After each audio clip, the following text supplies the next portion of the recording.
Nawasak ang 5 bahay sa Mati City dahil sa pagguho ng lupa kasunod ng mga pag-ulan sa Mindanao nitong weekend. 5 bahay naman ang nasira ng gumuho ang isang kalsada sa Davao City. Yan ang umarangkadang balita ni Noreen Igonia.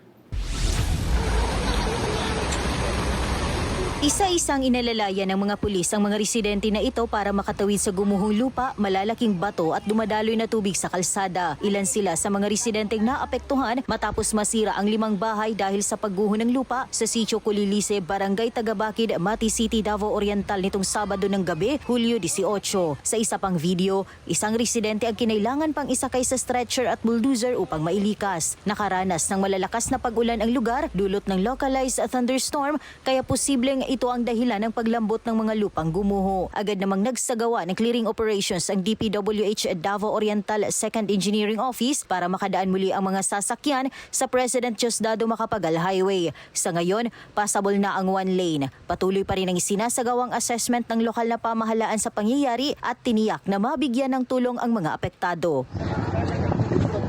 Samantala, 5 bahay din ang nawasak nang gumuho ang bahagi ng kalsada sa Davao Bukidnon Road, Purok 39, Sitio Marahan, Barangay Marilog Proper, Davao City, gabi nitong Biyernes, Hulyo 17.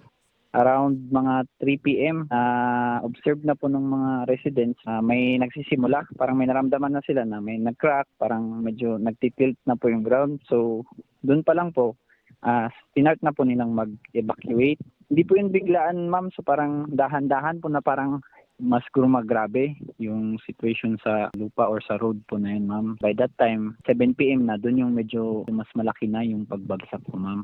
Agad ding nagsagawa ng clearing operations ng DPWH 11. Sa ngayon ay motorsiklo at tricycle lang ang pwedeng makadaan sa kalsada. Ang mga light vehicles ay ang ruta ng Dato Ladayon Campo 1 na lang muna ang gamitin kung may biyaheng Davao Bukidnon and vice versa. Ngunit ang mga malalaking sasakyan ay gagamitin muna ang Davao Arakan Bukidnon Road at Davao Talaingod San Fernando Road. Wala namang naitalang nasaktan sa pangyayari. Posibleng lumambot din ang lupa sa lugar dahil sa mga pag-ulan bunsod ng localized thunderstorm.